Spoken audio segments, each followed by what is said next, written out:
The feeling is that there is something off about the AJ Lee and Becky Lynch feud. I can help you with that. Maybe it has something to do with the fact that AJ Lee disappeared again after the tag match, and then Becky disappeared for a few weeks.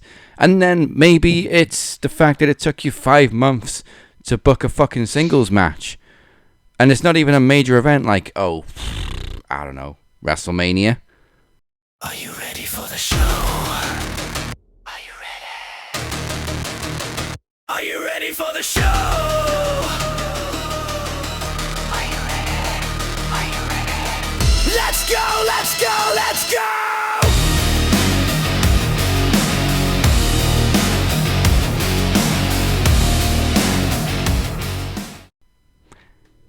And as for Maxine and Natty, I wish I was here last week to tell you how much I don't give a fuck. You balls this up from the start. You had a good thing going with Maxine after she beat Becky. She was improving. She did the whole training thing and she was starting to look more legit.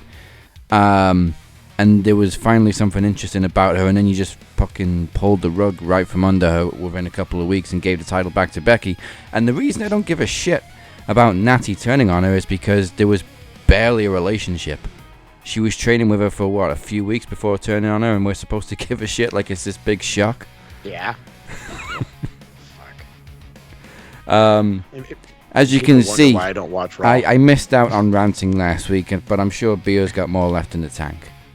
Oh, trust me, we'll get to Beer's rant because, again, that was perfect, and what a better way, no better way to open up this show. Welcome to Max Wrestling, number 576. I am your knowledge champion and GM, if that other guy actually ever shows his face. El Jefe, we are joined once again by Beer, as you will eventually hear. Trust me, we're saving his voice for a reason now. He's saving his voice for a reason now. The Cap is back live and direct from the new digs. He's in a corner, but he's got his belt there, and at least he's got his own spot. Congrats to you and yours. But I think he started it perfectly. We're taking over from last week, jumping into this week. What the hell, Papa H? What the hell? I think Beer's going to rant about this week's Raw. I will just say really quickly before he does. I was okay with this week's Raw. It wasn't awful. It was an okay show, but I'm sure there were still things that were just questionable.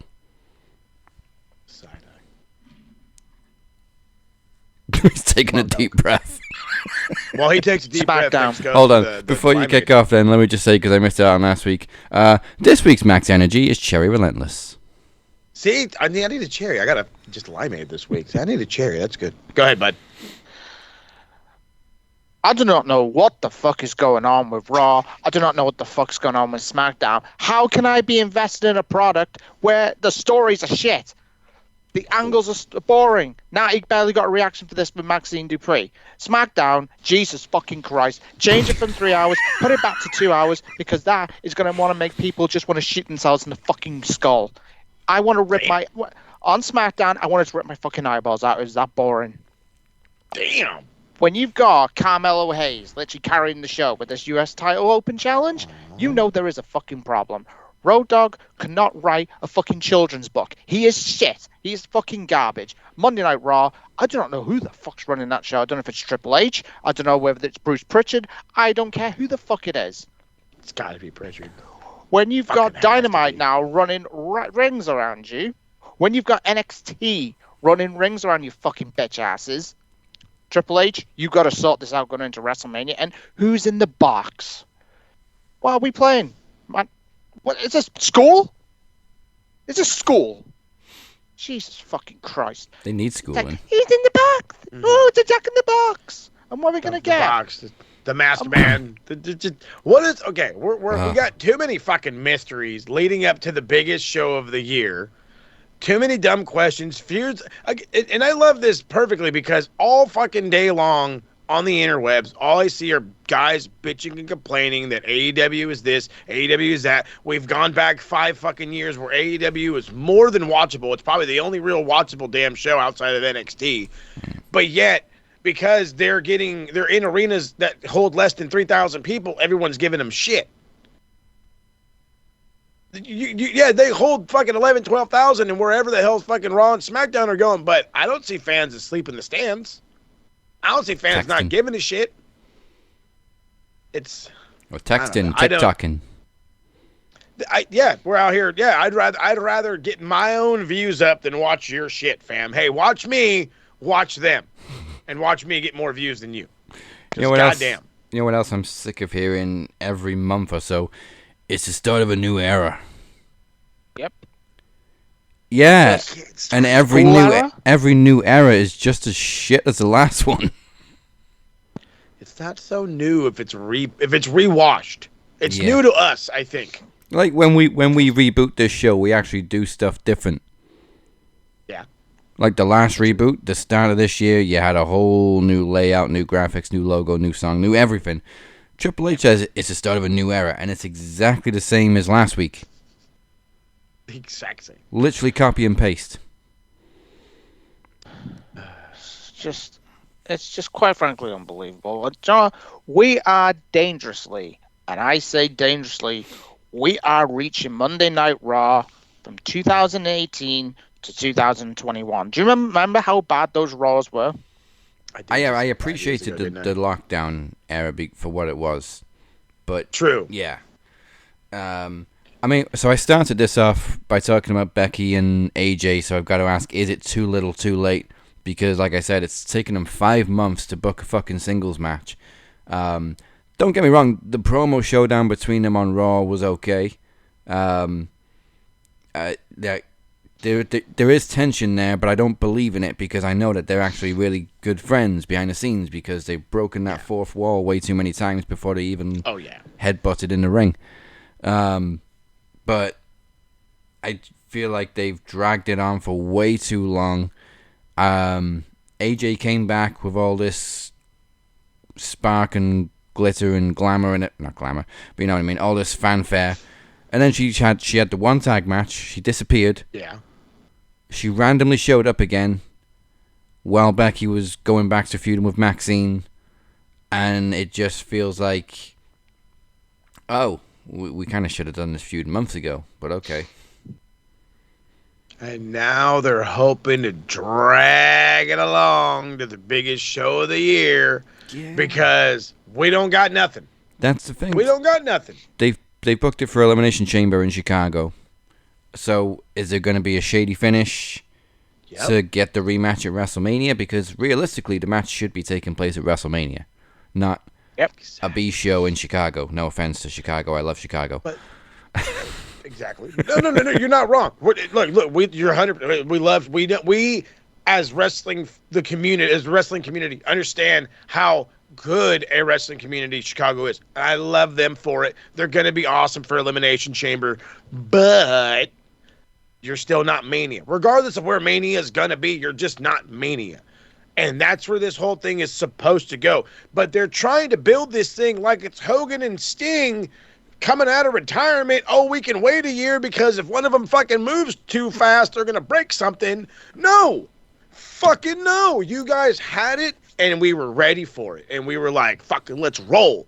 And then we got the Ronda Rousey bullshit. Hey, The Rock, hey, come over here and help me wrestle Stephanie and Triple H bullshit. Cool pop, good moment, awesome little whatever match. And then as the beautiful love saying that I'll say it all day long, did fuck all. She went home, and instead of hanging out at catering, she went home. Okay? So now everybody's like, where the fuck AJ go? I don't know. She was probably at home. She didn't come this week. She didn't come next week. She didn't come the following week. And now it's like, oh, hey, Punk finally made her come.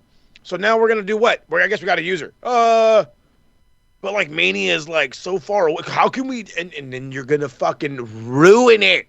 You're going to ruin it. Because what should have already just happened, a blow off. And then you fucking, you ready for this bullshit concept? You take that fucking blow off. AJ goes home, or actually, you have that one fucking singles match. AJ goes home, gets mad that she lost, or Becky goes home and gets mad that she lost, and bam, then we have the second one in Elimination Chamber. Oh, some fuckery happens? There's your third for WrestleMania. It's fucking written on a whole story. The book is now completed. The author fucking sent it to print. You're getting fucking paid, but no. We have to go through fucking a bobsled fucking track just to go running up a hill? Like, what are we doing? What are we doing? We're ass backwardsing it here, bud. We're ass backwardsing it. I mean, technically they could spin it that way because didn't AJ tap Becky out at WrestlePalooza? So technically she does have a victory over her. Oh yeah, they were in War Games too. I forgot about that. See? But I don't understand why they couldn't have carried this feud on before getting to the match because, instead of Becky going back to the bullshit with Maxine, they could have carried on this feud if they weren't ready for the match. Because how fucking long did Punk and Drew carry a feud while one of them was injured? 6 months. But again, look at how much work they put in on the sideline. I will always and forever fucking praise the work on the sideline. Nobody else in this, I don't think in any of the companies, so I can't fucking just talk shit about just this one company, but nobody else in this industry, if you will, has taken the fucking hint and said, oh, hey, Instagram, TikTok, fucking whatever, people are watching me. Hey, Drew, go fuck yourself. Bam. Feud's continuing. Hey, Becky, you're a bitch. Bam. Feud's continuing. But no. That's the thing. Becky's got a really good social media game too, and she's not using it. I hate to say this, but Becky doesn't feel like Becky right now. She's phoning it in. Yeah. I don't know who's on the other end of that fucking phone, but this is, again, why I really get I'm not as frustrated as fucking beer over this shit. This is, again, there's a reason why I only watch the fucking highlights. I'm going to save myself that mere hours of stress and agony. I don't drink that much, but this show will make me drink. But you spend all that time for nothing. For absolute nothing. Again, you could have had the blow off. We could have had something. But instead we're like, hey, Lyra, didn't you have a match with Becky? Yeah, well, fucking go on. And then tell AJ to go home. Or it just, I don't understand this company. Papa H is killing it in the wrong way. Actually killing it. Not in the good way where all the kids say, you're killing it. No, you're actually killing it. Okay? I don't know what happened. When you talk about the dark days of 2018, hoy. You know what I mean? It's bad. And speaking of too little too late, if this happened, I don't know, maybe 5 years ago, I'd be really excited. But Punk and Balor, first of all, we know it's just a side quest for Punk because he's going to be facing Roman at Mania, so it kind of takes you out of it when you know it doesn't really matter anyway because Punk's obviously going to win. But see, side quests are fun. What is even fun about this? Fucking Finn, they're like, hey, are you doing anything? No. And bam, there you go. They're not even, he's overlooking him. Like, he was giving more shit to Roman than he's gone to Finn. And this month they got to wrestle in was it next weekend? Yeah. Like, what the fuck? Like, Balor, everything is an overlook. Balor's coming out with good points, but it don't hold weight because he's done shit all with it for years. So he's like, oh, you've been to Japan, oh, you've been to Mexico, oh, you've been all over the world, oh, you ran the Bullet Club. But what the fuck have you done for the last 5 years? Like, dude, if we're all gonna live in the past, fam, shit, then sign me up to live in the 60s with these fellas. You know what I'm saying? Fucking Christ. It's just getting frustrating. I do feel for Balor because he never really recovered from obviously being the first ever Universal Champion and then dropping it the very next night. Like, his biggest claim to fame in WWE is a title that doesn't even fucking exist anymore. Yeah, and the injury that went along with it. That's always going to be an asterisk to it. Yeah, you were the first ever Universal Champion, but you tore your fucking shoulder out doing it. And he's running NXT.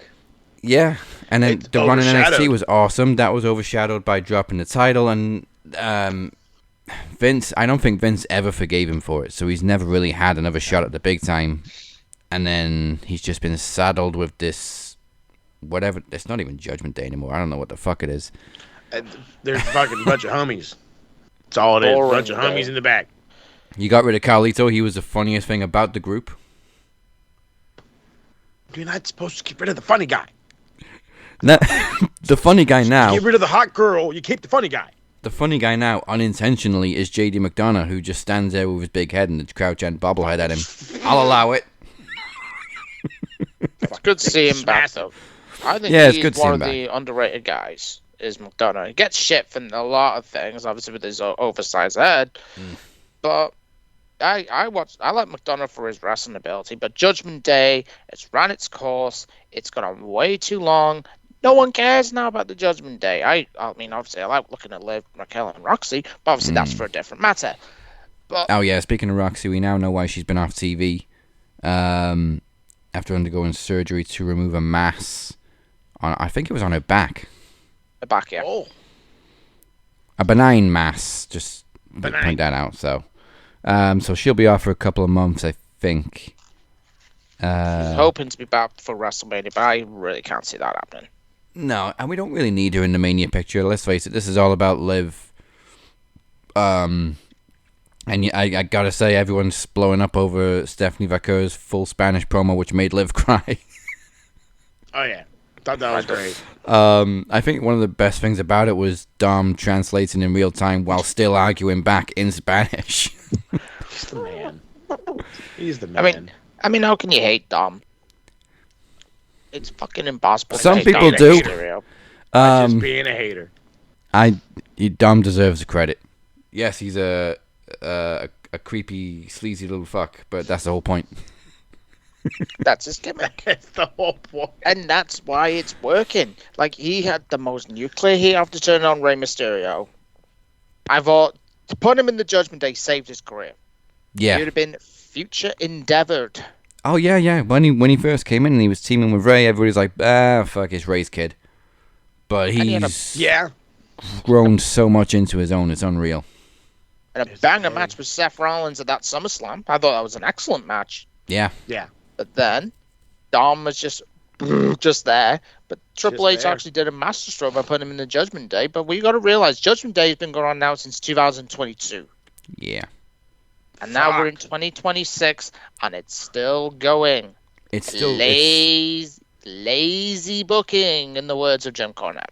it's still going, but it's a completely different faction. None of the original members are there, and it started off as a satanic cult. Now it's just gamers. But you want to know what the most important one is? The fucking theme song is fucking garbage. At least Finn got his music back, and they kept it. Thank Yeah. fuck. Yes. Thank fuck. Seriously. Because I couldn't even mumble a single note from his old Judgment Day music or whatever, or whichever one they used for him.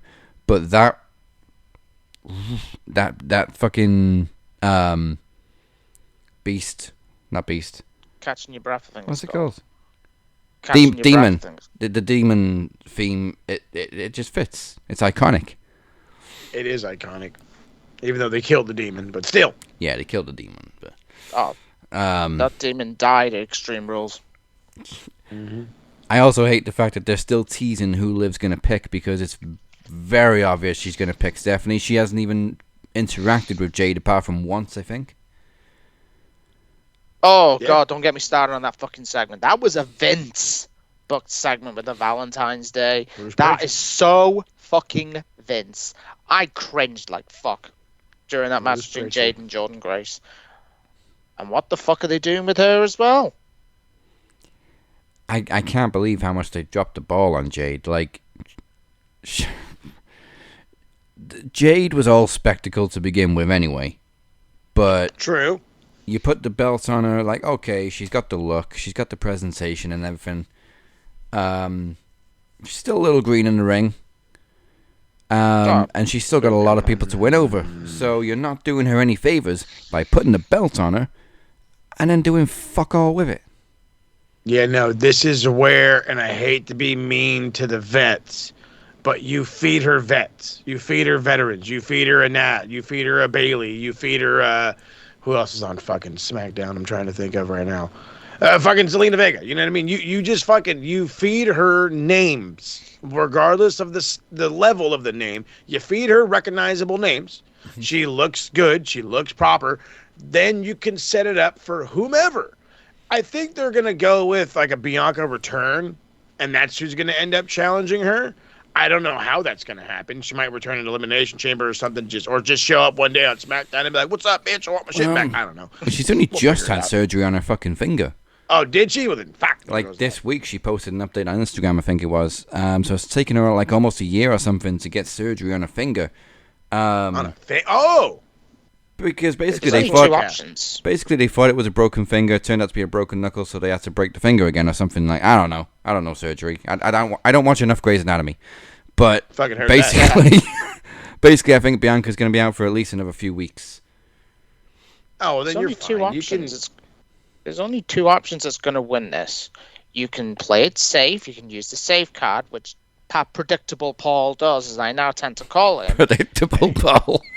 Predictable Paul will go with Charlotte Flair to face Jade at WrestleMania. Fucking gag me with a spoon. But you want to know who I go with instead?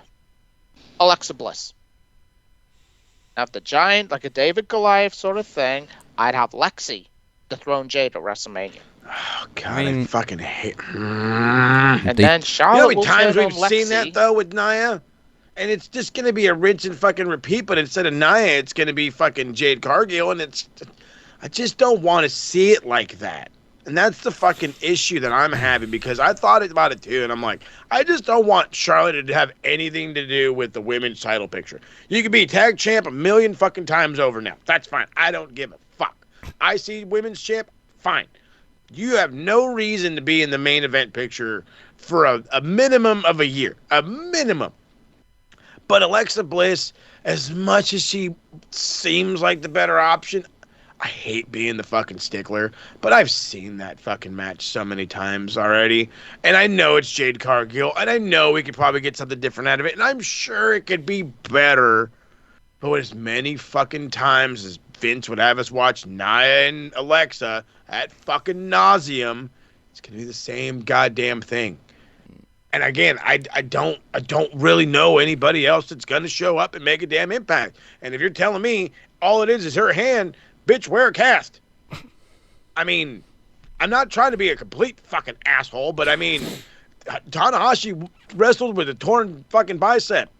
You know, fucking, so did John Cena. Guys have wrestled with torn knees, broken noses, all this other shit. You could, Cody. Yep. Oh, God, Cody. Fucking, don't remind me of the pec. The whole fucking was red and swollen. Oh, God.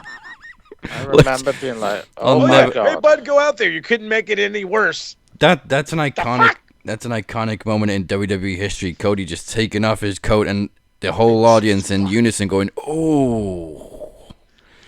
The only one was laughing was Seth Rollins that night. Seth had probably seen it backstage too. Yeah.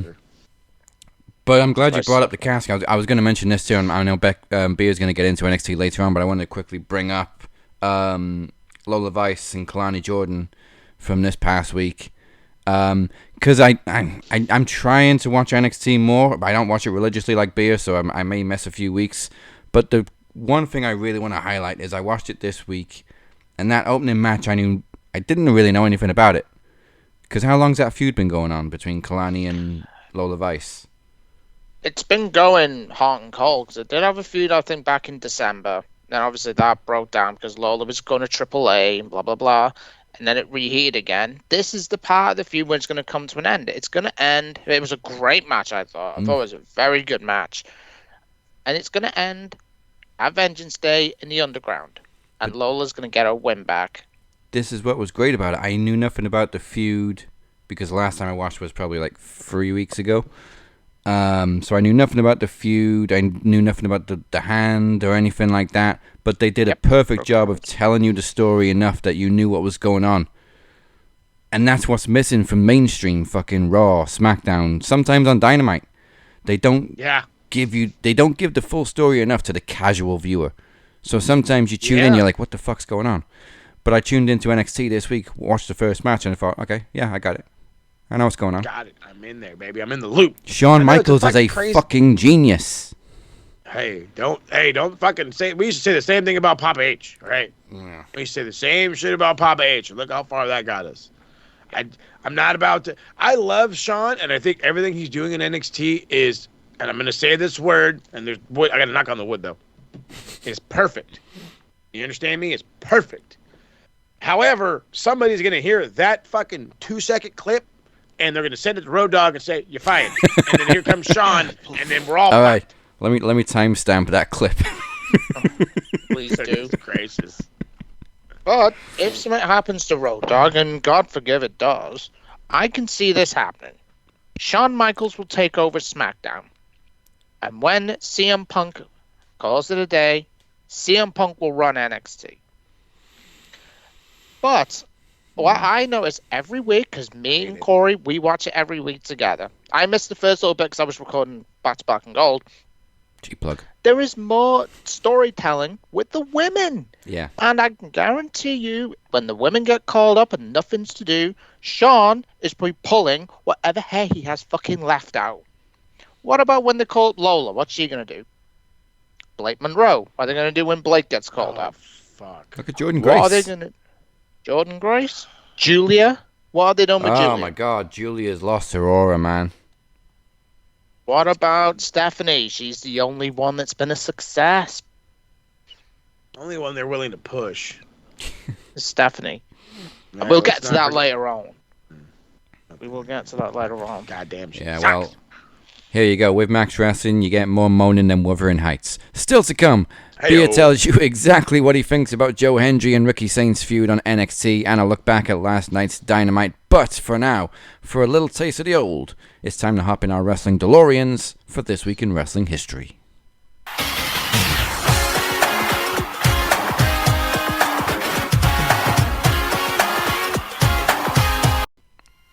Ducky, ducky, quack, quack.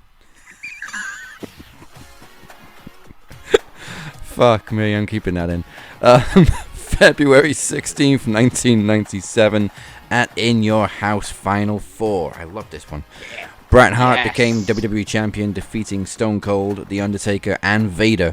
The match was originally set up to settle the controversy from the Royal Rumble and determine a challenger for the WrestleMania main event, but it became a title match when Shawn Michaels infamously lost his smile a few days before the event and vacated the championship.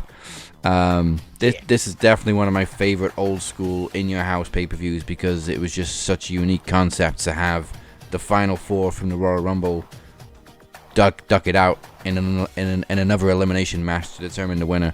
But obviously it turned out to be for the title in the end anyway.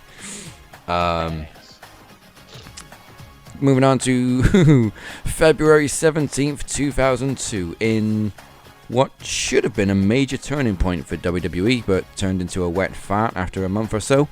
The NWO debuted at No Way Out, composed of the original trio Hollywood Hogan, Kevin Nash, and Scott Hall. Because I Vince... blame Toronto for that.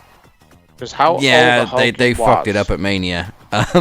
But it was supposed to be Vince injecting a lethal dose of poison to kill his own creation. So for the casual viewer, like we were just talking about, the backstory was Vince and Ric Flair had 50% ownership, kayfabe, of WWE. Yep. And Vince's ultimatum was to Ric Flair was, sell me back your share or I'm bringing in the NWO to fuck everything up. And Flair said, go fuck yourself. So the NWO comes in. And, you know, to begin with, it had the appeal and everything. It was such a crazy moment to see the NWO in WWE because they were such a catalyst in the Monday Night War for WCW. So the group bumped into The Rock backstage, which of course planted the seeds for the legendary match with Hogan at Mania. But they also interfered in the main event, attacking Stone Cold and costing him the Undisputed Championship against Chris Jericho. But like we said, the reason it turned into a wet fart really quickly is because during Hogan and Rock's match at Mania, Hogan was supposed to be the heel, but he was the biggest babyface in the fucking galaxy because it was Hulk Hogan at WrestleMania and The Rock got booed out the building. So yeah, Toronto fucked everything up and they turned Hogan face. But also, actually, you know what? Kevin Nash is mentioned in every bit of history this week. Fuck. Kevin Nash. I just seen it. Kevin Nash injured his biceps shortly after the debut, which put him out of action until July. He then tore his quads in his first match back. Story of his fucking career. And you got to remember with Hall, the night before WrestleMania, he got pissed out of his head. And obviously, we love Scott. Yeah, but I love Scott Hall. he had his problems. He had his problems. And when Scott got released, That was when I knew the NWO was dead. Yeah, Yep. because then they brought in Booker T and Big And Show and Six Pack, Shawn. and then Shawn Michaels in the end. Oh yeah, Shawn Oh. Michaels in the NWO. Literally, Talk about we're desperate. at, Could have been in WCW. Because remember the fight with him and Bret Hart the night after King of the Ring when Shawn wanted to be let go? What if Shawn went to WCW and was in the NWO? How?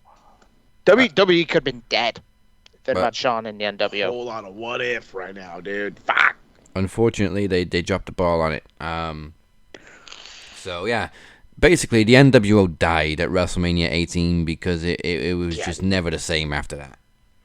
No. And then finally, February 18th, 1996, another In Your House, Bret Hart retained the WWE Championship against Diesel, a.k.a. Kevin Nash, in a steel cage match at Rage in a Cage, with an assist stupid. from The Undertaker, who emerged through the canvas and dragged Diesel under the ring. Oh god, I remember this. I remember this so vividly as a kid. I was like, oh my god, what the fuck is going on? But this wasn't even the main event, because Taker was in the main event later on. And the craziest part is they show this on Raw. This was probably like the 4th or 5th episode of Raw I watched as a kid. And I kid you not. The very first episode I saw of Raw, I saw Undertaker walking down and face off against Diesel. The next time I remember him beating, I think, Jake the Snake Roberts. And then the third time I remember watching was a highlight from In Your House where fucking somebody, I didn't recognize who, got dragged to the ring. And it was big ass fucking Diesel. And I'm like, I don't ever want to fuck with that guy ever. And then what makes it all worse is the next time I really start paying attention to wrestling, he's a gothic motherfucker. And he's over here fucking trying to sacrifice Stephanie McMahon. And I'm like, this dude's for real. What's going on? How is this on the television? Fuck, I miss being a child. God damn. Yeah, this was the That was masked. so much fun back then. This was the At that masked In Your Undertaker House. too. That In Your House has a match that does not get spoke about with Shawn Michaels against Owen Hart. That match does not get the love it deserves. That was a Money. fucking excellent match. Yeah.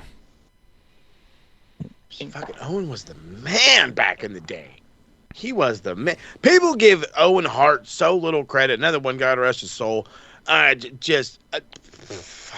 If there's anybody who could be like, who's better, him or his brother, you'd be like, fuck, I don't know, dude.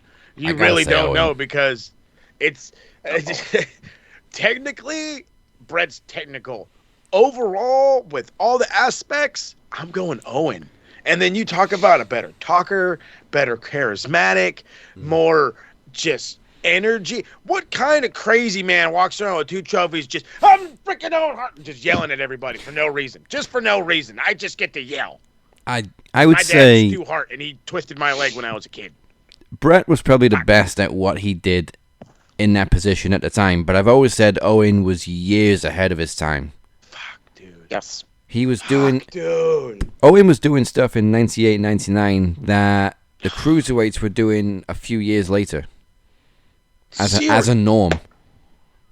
Owen Hart was the translation of cruiserweights that invaded WCW. When you're watching the Ultimo Dragons, the Rey Mysterios, Dean Malenkos, Eddie Guerreros, whatever, doing that flippy shit, you turn on the fucking WWE, guess who's doing it?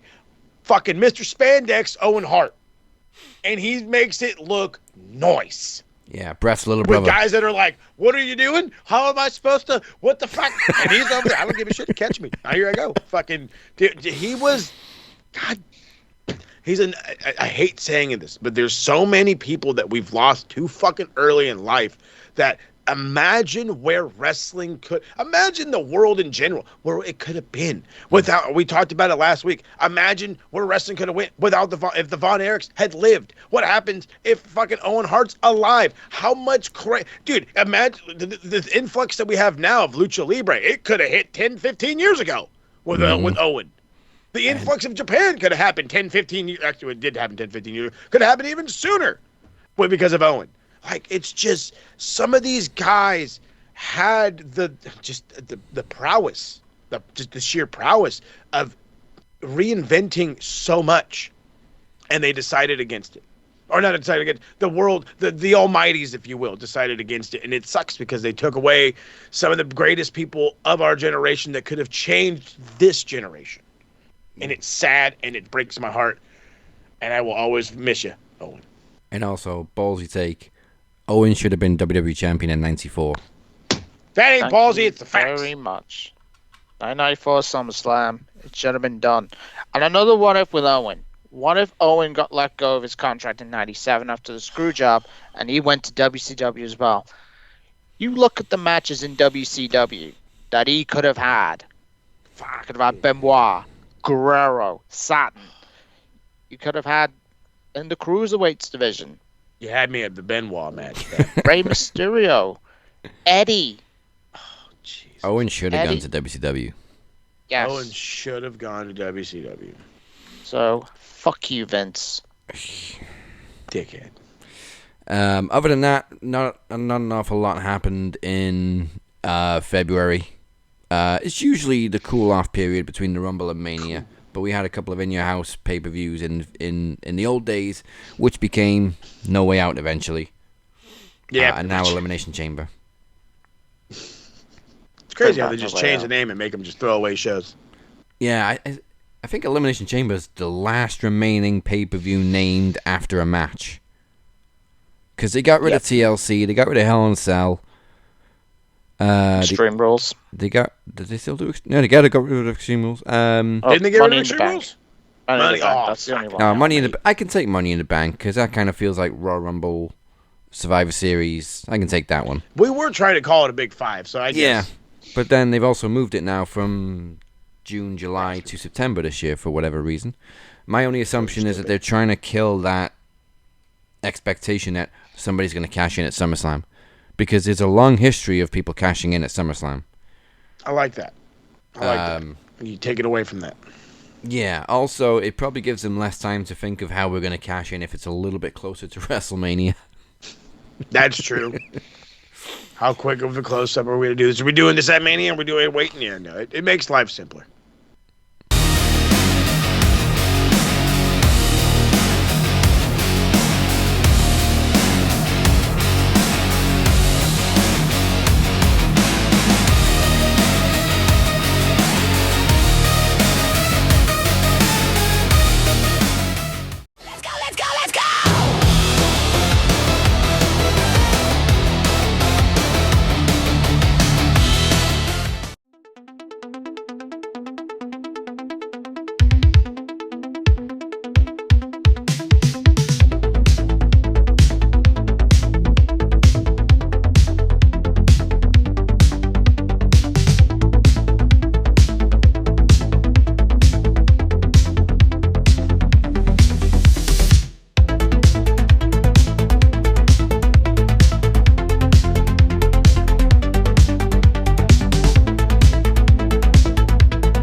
Welcome back to Max Wrestling. I am your captain, along with El Jefe and Beer.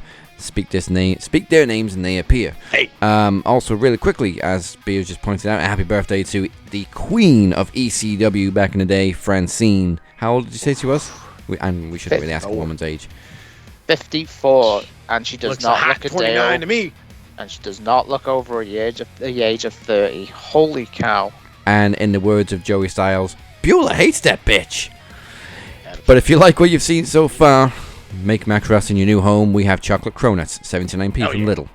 All you gotta do is drop a people's elbow on the like button and a 5-knuckle shuffle on the subscribe button, because that's how the algorithm works. We're here every single week, hashtag Thursday on Max. Get the hashtag. And then for those that prefer the old-fashioned podcast, we got y'all covered there. Head on over to SoundCloud, Spotify, Apple Podcasts, whatever it is you get your podcast. And, of course, for all the whole things that are links and everything that is Max Wrestling, head on over to the beautifully done website, maxwrestlingnet.weebly.com. And, of course, do not forget to join Cypher live on Aftermax on Facebook right after the show. The QR code is on the screen right now, which I believe will feature Beer tonight. Yes, sir. It is as unpredictable as they come, so make sure you check it out, scan and go after the show. We can only speculate on what the world champion is going to say on the Aftermath, so that's exactly why you should be a part of it. Now, speaking of the champ, it is time to take an in-depth look. It may not be the black and gold. Beer is here to handle the NXT round.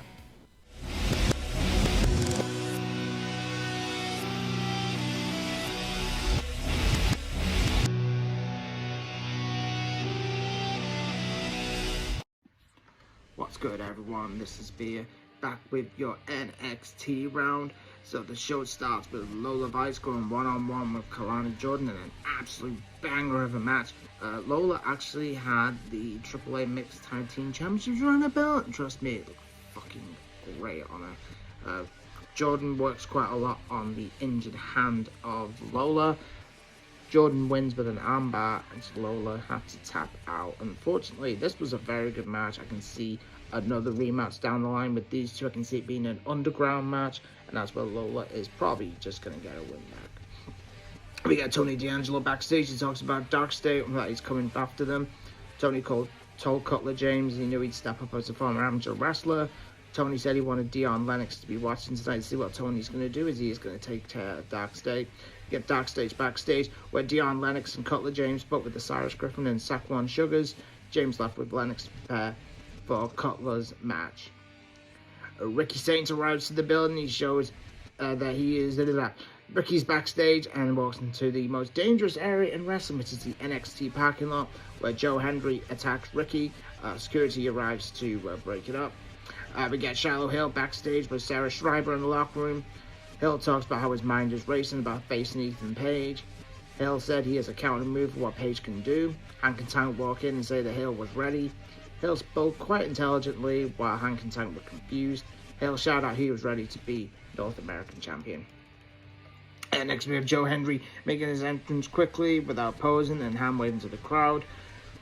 Joe calls out Saints because Saints jumped him last week.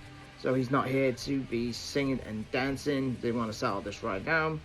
Ricky then appears on the platform at the back of the stage, saying he is not going to go into Joe's little games. Ricky then makes a challenge for Joe's championship, which is going to be on the 7th of March, which is at Vengeance Day. Joe decides to call Ricky a whining bitch. Joe said that Ricky will keep whining while the fans will keep chanting, "We believe." And the crowd went ballistic and chants "We believe." So that is going to be the first match that's been announced for this pay-per-view so far.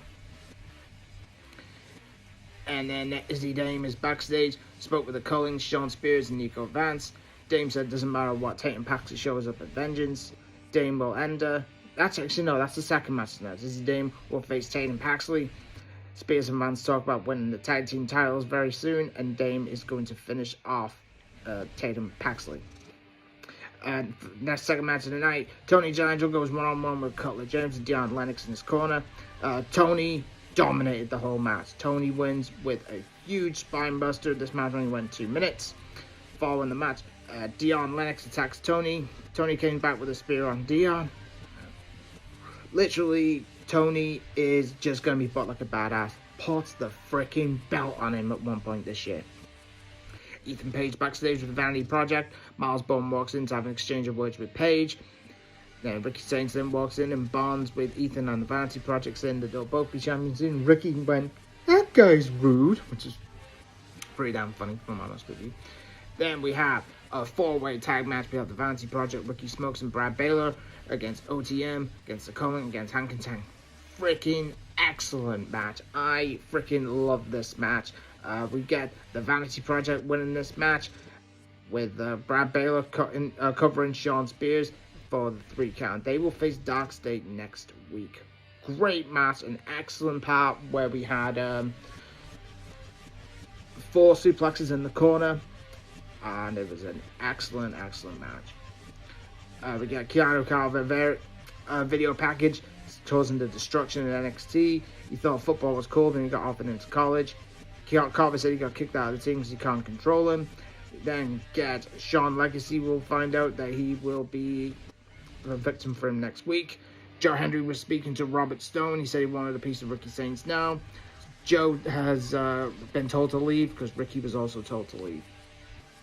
And we got Sol Ruka backstage looking for Zarya. She accidentally finds Zarya and says she's done with the friendship and tells Sol to piss off. Zarya said Sol can talk to Fatal Influence by herself and then Sol can go to hell. Ouch. And we get Fatal Influence coming to the ring to talk about the match between Sol Ruka and JC Jane, which is going to be next week.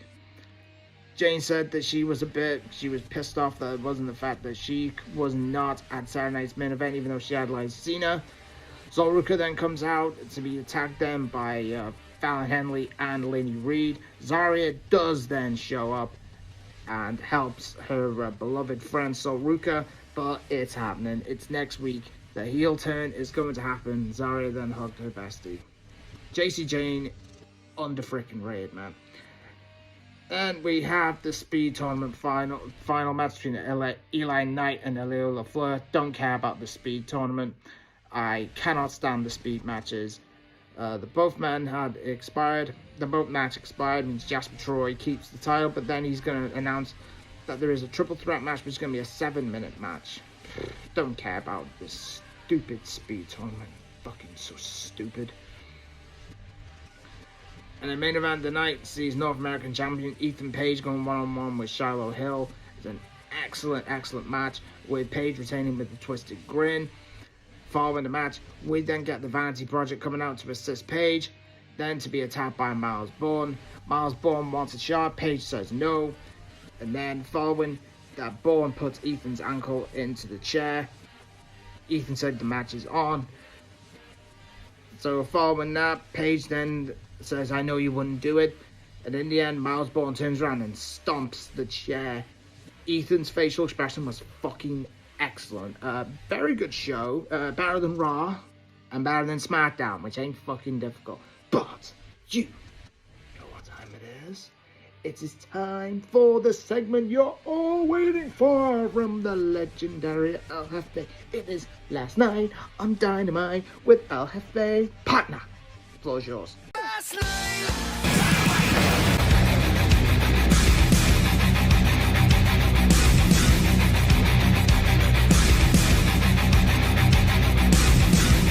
Another just quality Dynamite. These things are coming out like they're just pay-per-view card worthy, out here looking outstanding. I love the notes though that we have. Dads didn't see it. Don't trip. I'm about to put you on. So that way whoever didn't watch it, hopefully will go to get to watch it. I do not know why Daniel Bryan or Bryan Danielson is just this infatuated with Mark Davis, but hey, after his consistent ranting during his match with Jon Moxley, I'm an even bigger Mark Davis fan now. They had an absolute hoss match just out there, just clubbing the dog mess out of each other to the point where they're brawling on the outside. They go for the spot where Mark Davis is going to punch the four-way ring post and kind of break his hand. I don't know if he gigs. I don't know if it was fortuitous, but his hand starts bleeding, and Mox says, oh, cool, I like to lick blood. So he bites his hand, not once, but twice, and I can't fucking deal with it. Drives me goddamn nuts. There was this spot where Mark Davis does just this wrenching this deadlift gut wrench into a pile driver, and it looked so damn gnarly. And then they showed the replay, and it was the safest fucking pile driver you ever seen in your whole life. You thought you hit your son with it, and it didn't even touch the mat. He did. It was all fucking Mark Davis hitting the ground, and I loved him for it.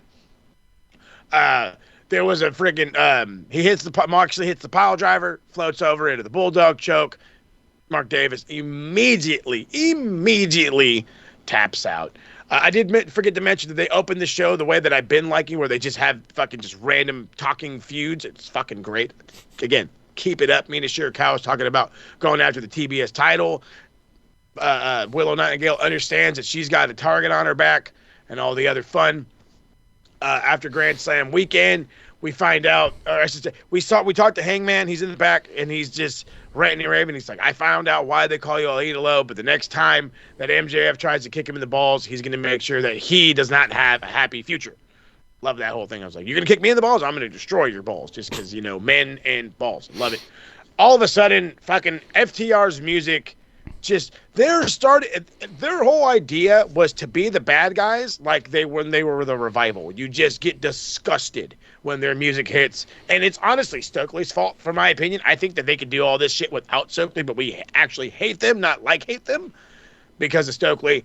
they're out there anyway, talking about how 10 years ago they were the best tag team in the world. The Bucks were the best tag team in the world, but now a decade later they're the best tag team of a generation. And I'm like, okay, if so facto, whatever you want to call it.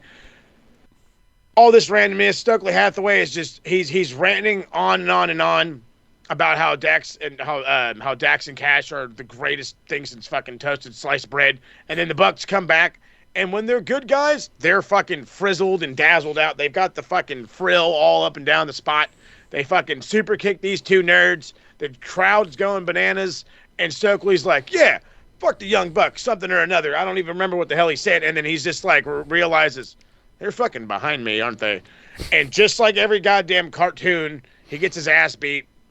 And it was awesome.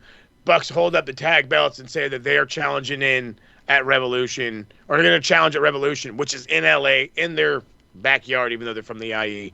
So it's good on them. I like this. I think we all knew that this was going to happen. Bucks are going to be 4-time tag champs, and then hopefully they can open up the fucking division somehow.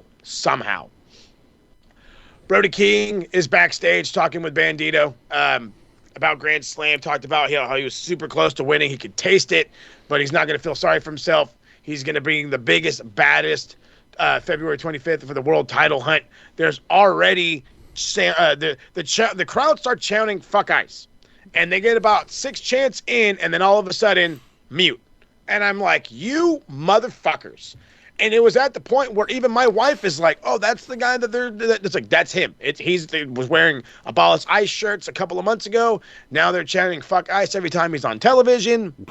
But now Warner Brothers is upset, and they're muting him. Why I know they're muting him? Because everyone in Sacramento started barking at the end, and you could barely hear the barking. Shame on you, WB. Shame on you. AEW Women's Fatal 4-Way for the TBS. Oh, sorry, no, this was the Tag Championships. That's right. There's Willow Nightingale, Mina Shirakawa against... Oh, no, it was the fucking TBS title. That's right. It was fucking Fatal 4-Way for the TBS title. Mina Shirakawa, Willow Nightingale, Marina Shafir, Megan Bayne. Very good. Very good match. Not a lot of outside distraction. Got a whole bunch in. Megan Bayne is she's kind of there, but she's there getting a push-ish. Mina Shirakawa looked like she was going to be the one. She looked like she was going to have the opportunity to win. She has her all by herself. She goes for the figure 4, gets caught in a cradle. It's over. Willow Nightingale remains the TBS champion. I loved my son's reaction. Why is Mina crying? It happens when you lose. Things happen. It's okay. You have another chance. By the way, my son is 8 years old, and the optimism, okay? Optimism. The motherfucker's like, hey, if I lose today, I can win tomorrow. If I lose today, everyone's fucking losing. I'm taking it out on everybody. So hey, at least if I lose today, the controller's going across the room. Fucking ain't right, man. There's a reason why I used to buy so many of them. This is why they're so fucking expensive now. She go, okay. Hold on. I've been throwing. What's the old saying? It's left-handed anger. It can only go so far. Oh God, I like this though. This was good. I think there's still going to be another tag title match coming up, probably at Revolution. So we'll see how that whole thing goes. The commentary take a second and pay their respects to Kieran. Was it Syphes? I think it's how you say his name. Syphes, whatever. He's a backstage producer that worked with WWE, and of course, at some point, everyone had worked for the E. Everyone knows this guy. This guy was well known in the business to the point where even Bryan Danielson's kind of choking up talking about him. And I loved it. It was awesome. Oh, the MJF and Hangman face-to-face, as beautiful as it is, I love this. Because MJF grabs the cut. He's like, all right, I'm not cutting some cutesy promo to sell tickets. I hate your guts. And I'm like, you know what? I like that. You're simplistic. We're not out here to fucking do some bullshit. He's like, I fucking hate your guts. The fact that you have 2 wins over me makes me want to puke. I laughed so hard. It was fucking hilarious. MJF is like, Hangman is going back and forth and saying like, can I win the title a 3rd time? Can I this? Can I that? MJF gets all pissed off because the people start chanting fucking cowboy shit. So they start chanting cowboy shit. It's good. It's a great build, but now I'm curious because the stipulation they're trying to get one, And Hangman is adamant that it's Texas Death. And he's like, no, it's a fucking regular wrestling match, you dumb cowboy, and all this and that. And then Hangman says, fuck it. Texas Death. And if I don't beat you, I can never, ever, he didn't fucking find a loophole in his words, I can never, ever challenge for the AEW World Championship again. And now it's either Hangman has to win it, or we're getting another Cody situation where we're going to have a guy that needs to be in the main title picture or should be sparingly used in the main title picture. Now can't be because he anchored himself down. I understand it for the God, I don't know how to fucking put it here. For the selling of the tickets, if you will. But like this, really? You're going to take Hangman out of the picture? Hangman, one of your 4 pillars. I don't know, and I think it's a little too foreshadowing. Just a little. Just a little. I don't see a plus to this either because you can't really take Hangman out of the title picture, but it's also too soon for MJF to lose the title again. So which way do you go? It's a catch-22. It really is, and even if there's some chicanery happening, somebody's going to get fucked over. And at this point, we can't afford anybody to get fucked over. But TK is on that thunder snow, baby. Fulham's above the fucking half, the top, they're half of the league up. So they're fucking, he's loving life, motherfucker. John Moxley's in the back. He's getting mad at fucking, who was it? Takeshita says that they're going to have, was it no time limits. There has to be a winner for the Continental Championship. It's going to go down at Revolution. I think this is going to be awesome. I think this is finally the crowning moment of Takeshita. You're finally going to get this fucking belt off Moxley. You're finally going to do something, maybe. Or he's going to get kicked out of the Don Callis family and completely screwed over by Okada. I think that's probably more likely. But we'll see how that goes. The conglomeration, Orange Cassidy and Tomohiro Ishii. Every time we go to California, he pops up because he lives in L.A. against Gabe Kidd. And again, for the fucking 3rd time, I got to find out the name of the fucking character of the goddamn movie, but it's Johnny Depp from fucking Fear and Loathing. Hold on. Because Clark Connors is a goddamn lunatic. It's a fucking lunatic. But I love this guy. Speaking of lunatics, Gabe Kidd. The strike exchange between Gabe Kidd and Tomohiro Ishii just was awesome. Go ahead. Johnny Depp was Raoul Duke. Raoul Duke. That's Clark Connors right now. It's Raoul Duke. That's officially his name forever. Raoul Duke. God damn it. I'm going to have to fucking write that down. But this was great. This was a really, really good match. Hard-hitting between Ishii and Gabe Kidd. These guys went to war, slapping each other, hitting each other with punches, going back and forth, back and forth. There was a spot in the match where I swear, and as fucked up as this is, because we know Ishii's on the older side, it looked like his hip went out because he just couldn't walk right, and he's walking funny, and he basically collapsed at one point. Well, he comes back in. Orange gets the hot tag. They fight through the crowd, or they brawl into the crowd. They come out of it. Was it somebody got kidnapped? Somebody got kidnapped again? God damn it! Gabe Kidd did. And then Clark Connors walks into an orange punch, stumbles into the Brain Buster, and they pick up the dub. Good on them. Again, Tomohiro Ishii's just hanging out. He ain't got nothing else fucking better to do, so he's just fucking hanging out. Then we have this weird backstage fucking segment. Okay, so here's the deal. In the backstage segment, there's a camera guy and there's a boom mic. Okay, so the boom mic goes above you and it catches all the sound around. So it's Don Callis, it's Josh Alexander, and Josh Alexander is yelling, I don't know what, into the fucking camera because I can't hear anything because Lance Archer's beating up some jerk off in the background. And so is some other dudes. They're just fucking throwing him against the wall and doing this and that and fighting all over the place. And I can't hear a fucking word anything he said. And then Don Callis starts fucking talking. And all he was talking about was how Takeshita and Kyle Fletcher are hanging out in Australia because they're best buds. And that's all I heard. And then in comes fucking Okada, who... I'm Kyle's best friend. It's the only words I can hear. Then somebody told Lance Archer to knock it the fuck off because he stands there holding this dude up looking at the camera. Like, what is going on? You guys are just fucking lost it. Andrade comes in, says he has his eyes on the fucking AEW World Championship, but Claudio Castagnoli is walking around with the CMLL World title. So I guess fucking Andrade is going to get a world title, and it's going to be the CMLL World title, I think. I don't know. We'll see. It's just figure out a way to do a better segment, because fuck, I could barely understand anybody. Like, I don't mind talking segments, but let me fucking be able to hear you bastards. This one was, and I'm still scratching my head on it. So Hook is sitting in the back, and he's just doing this. I'm Hook. And I'm like, okay, now what? And he's talking about how he's now the new boss. He finishes, by the way. So I'm going to go through the whole fucking thing because this shit had me rolling. He's like, Joe's out with injury, and I had Shibata go home to Japan and do our overseas recruiting, and I'm doing my recruiting here. And I know something about recruiting because I was recruited by the best colleges in all Division I. That doesn't mean you know about recruiting. It means you know how to be recruited, you fucking idiot. And then he goes, oh yeah, I'm the new boss of the Ops. And then he goes, the Ops, right in front of him. And I'm like, what fucking high schooler made this? Who did this? This was stupid.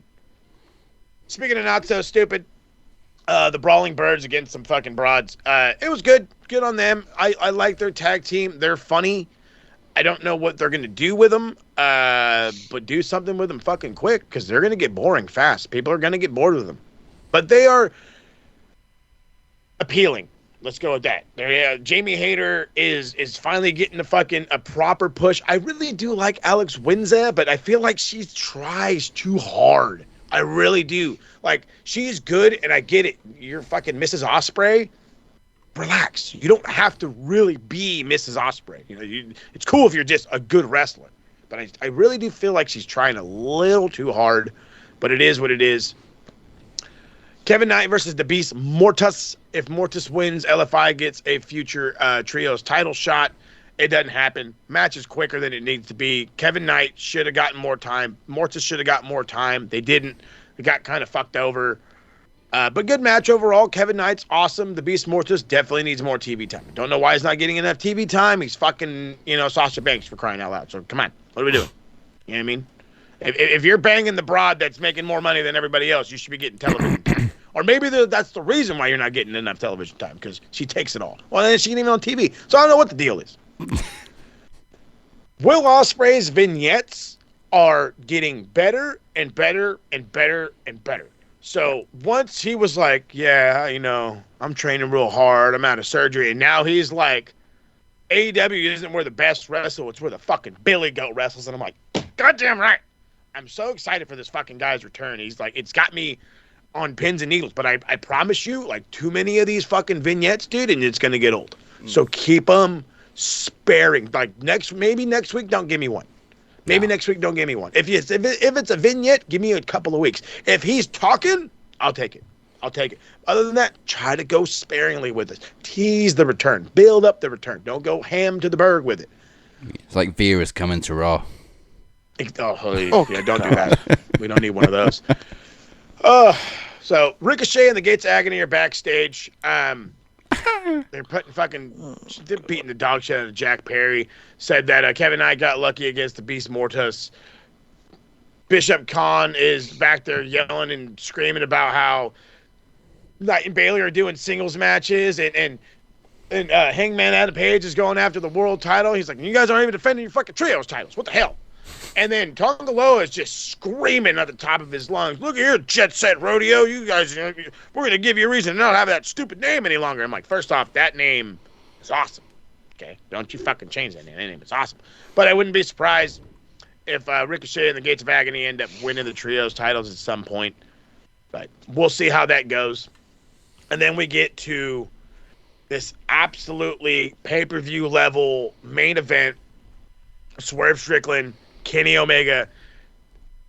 Somebody in AEW has told these dudes, hey, everyone, I need 1,000 crunches a day. And so everyone's been doing like 1,000 crunches a day because now Matt Jackson's got abs, Nick Jackson's got abs, and fucking Swerve Strickland's got abs even though he's massive. And fucking Kenny Omega's got these fucking they're carved out of granite, they are. This guy looks a fucking shit brick house. It's fucking tremendous. And they go in there, and it is a good, solid, awesome fucking match where Kenny's coming out with everything. He's hitting the Kanto Crusher. He's doing the you can't escape. There's they're charging each other into the corner. These house calls started coming out of nowhere. Kenny's down on a knee, bam. Hits him on the outside. They're wrestling on the outside. They come in, bam. There's another one. They're going back and forth. Every time Kenny goes for a fucking one-winged angel, there's nothing. Can't do it. Aubrey ends up getting absolutely destroyed by a fucking V-trigger. And it makes it that much better is both Kenny and Swerve are like, oh, fuck. We just fucking killed Aubrey. Because, like, Swerve's, like, looking down like, oh, shit, she's dead. And Kenny's looking at the back like, please don't find me. I have no more money. Don't find me. You know, I have to go to Japan for Street Fighter. Don't do it to me. And fucking poor girl's down. They have to fucking... Swerve gets a fucking 10 count off of the house call. Then the other fucking referee comes in. It goes bananas. There's this... Kenny is going for a V-trigger, and Swerve says, nah, fam, that ain't how it works. As Kenny's running in for the V-trigger, somehow Swerve gets all the way up and hits his fucking perfect house call. How? I don't fucking know. But it was athleticism beyond athleticism. Hits the hits the fucking, was it the pressure, spikes Kenny, kills him. 1, 2, 3. He's the winner. It was awesome. Thought they were gonna have a nice little moment or whatever. They start to leave. Nana and Strickland do, and then the dickhead and Swerve Strickland comes out. He goes over there and just starts beating the shit out of Kenny. Takes the chain, wraps it around his throat, hangs him over the top rope. Danielson is just fucking. He's like, oh, he's just going bananas on the fucking side. They're beating the shit out of him. He cleans up this fucking... he cleans up the commentary table, and he hits the vertebraker on it, and it looked so bad. It looked so bad because he hits, and then they slide off the fucking table, and Kenny's upside down and lands on the back of his goddamn head, and it just looked so fucking gnarly. I'm like, I don't need this guy out like that. I really don't need this guy out like that. And Swerve is in this fucking mental state where he has absolutely lost it. And he's looking into the camera and said, I needed this. Like, what the fuck? Swerve is officially the biggest bad guy we have in AEW outside of MJF. Kenny is not going to be at Revolution outside of the obvious. And he might be off TV for a month or so. Maybe a couple months. Rumor has it he's going to Japan for the Street Fighter release. He is a part of the fucking game now, or at least did motion capture. I forgot what it was. So him being off TV is going to suck, but we talk about it all the time. Look at all the motherfucking stars we have. You can do without this guy or that guy, this guy for a couple of weeks, not forever, but hell of a fucking main event. I seriously wonder where this is go. I wouldn't be surprised if this, and I hate that I can already see this, I wouldn't be surprised if Swerve costs Hangman at Revolution and we have another fucking blood feud with these fuckers again. Maybe not Texas Death. Maybe we bring back the exploding ring nonsense, do a full-on death match. I don't fucking know. I have a funny feeling that that's what we're going to do. We're going to get some fuckery. Or he's going to try to fuck over MJF and it's going to burn him. And either way, we're going to end up with Hangman and Swerve again. I don't like it, but I don't know what other direction we're going to go. Unless Hangman wins and his first opponent is Swerve, which, again, we're just rehashing. It's the only thing I'm a little upset about. I love where we're going. I just don't like where the end result is. You've given us zero other options outside of Andrade stepping up and doing something. But it seems like your eyes are pointed at him in the CMLL world title or middleweight title or whatever the fuck belt it is, because it's not the heavyweight title. But we don't know. I don't know. And it's fucking confusing, and I'm worried, and it's one of these things where we're in a fucking catch-22. Another catch-22. Do I want Swerve and Hangman for the 800th time? Not really. Would I mind it? It's like feeding me spaghetti 3 times a week. I'm still going to eat it. I may bitch a little bit. May complain about some heartburn. I'm going to eat it. It's like I keep saying, they are the Batman and Joker to each other. They really are.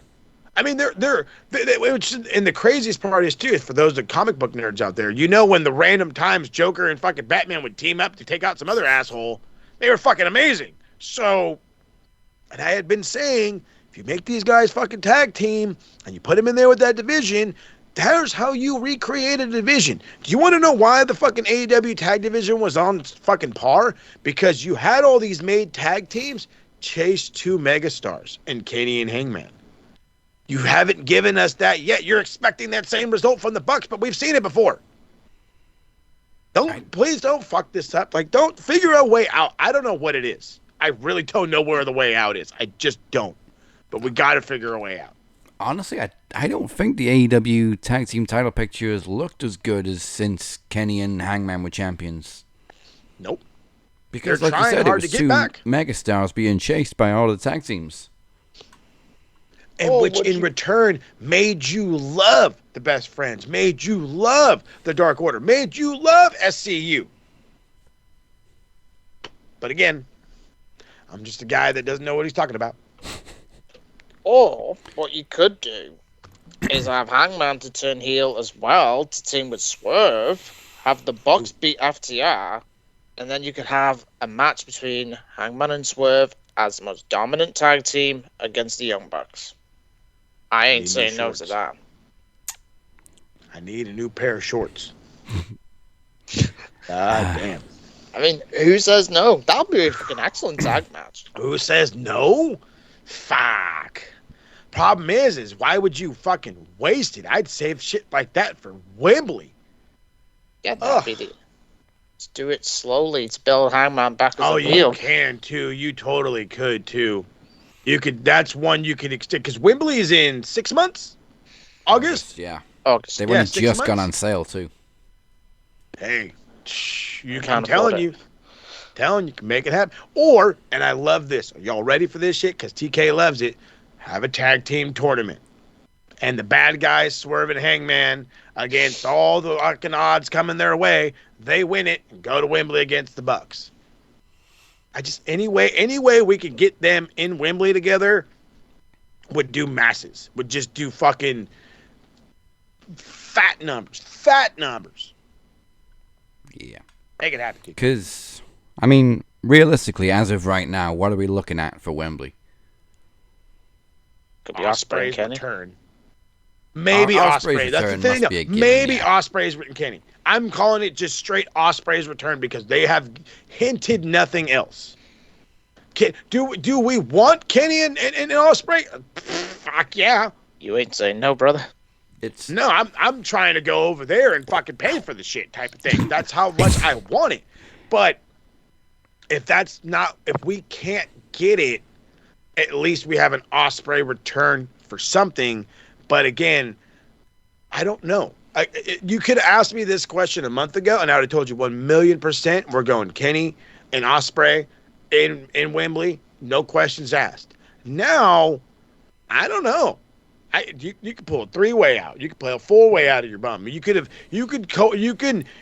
spin this in so many different ways now that we don't have to just have Ospreay and Kenny. Maybe now it's Ospreay, Kenny, and MJF. Ospreay, Kenny, MJF, and Hangman. Ospreay, Kenny, MJF, and Swerve. Maybe Andrade. Remember the fucking hell I was talking about last week? Maybe it's time to pull the trigger. And it's Andrade as your guy. Maybe you simmer that for a bit, and then you kick it in. And then this is the good thing, though. There's a lot of possibilities. We were talking about the other company and how their possibilities were so narrow because they've already booked themselves into a corner. At least this one's a little more open. It's a little more open. But again, it's teasing all the right teases, which is the thing that's got me. It's teasing the right teases. I do find it very convenient that they've started plugging Ospreay's return to coincide exactly with when tickets go on sale for Wembley. Schmat. Clever business. That main event scene now in AEW is looking as red hot as I've seen it for a long time. Oh yeah. It's going to simmer a little though if you do take Hangman out of the title picture. A little, yes, but at the same time, I think that's warranted. I think that's warranted because you're either going to get Hangman out of the picture. Excuse me. You're either going to get Hangman out of the picture, or, and this is probably better yet, you're going to start a blood feud between him and MJF. And I think that's how you could push this thing all the way to Wembley, by having them feud for a while. Because who does MJF really have to feud against? Really? Like, really? Let's think about it here for a minute. It's not going to be Swerve. Swerve, as good as that can be, it ain't going to be him. As much as we were thinking it's going to be Kenny, they've officially written him off for at least a month. At least 2 weeks. I'm being over-exaggerating here. At least 2 weeks. You're not going to get a bad guy against a bad guy in Andrade.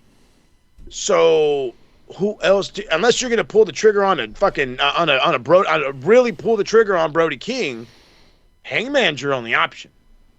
Hangman is your only option. And is it too soon to take the belt off of MJF? Yeah, 100%. Yep. But it is not. It is never too soon to screw somebody out of a world championship. If you have to extend the program, you can extend the program. And considering that the program has barely started, I have no problem going with MJF and Hangman for a couple of months. I have no problem with it. None. You don't have anybody else back there, again, outside of Brody King and Kenny Omega, that you can throw in there and make this thing go for a couple of months. Make this thing go until after Revolution. What's after Revolution? Dynasty. Yeah.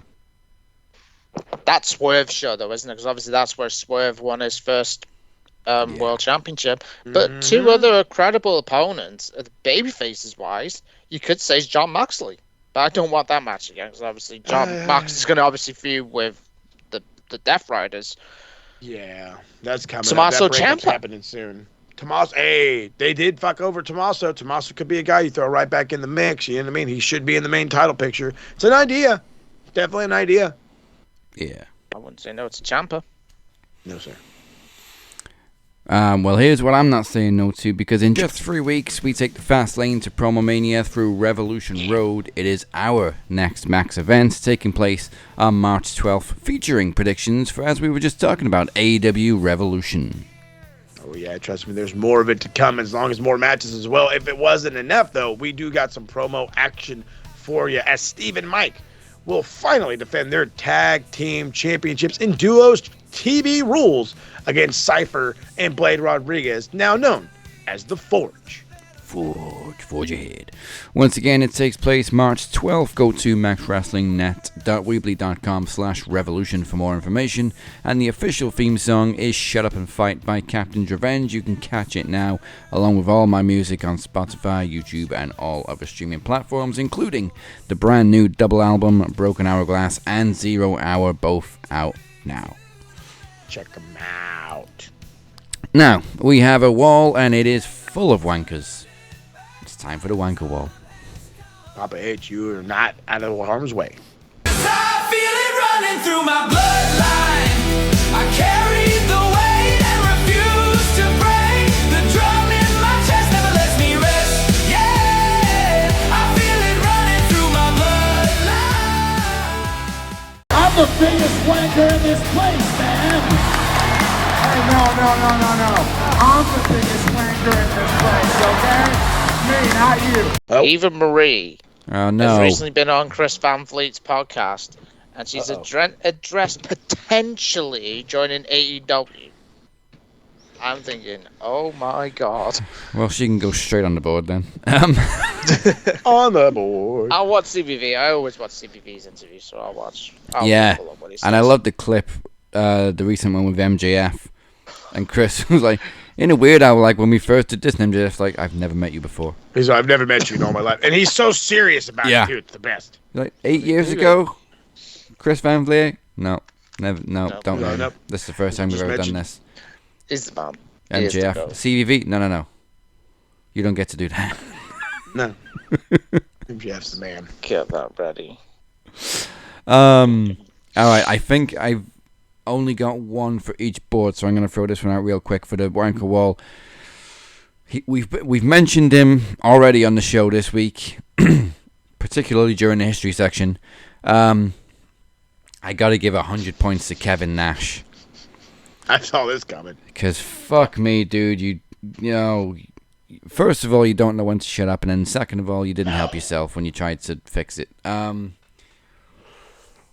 So, first of all, he goes out and compares Javon Evans to Mr. Bojangles. Obviously not a very PC term, which obviously caused offense.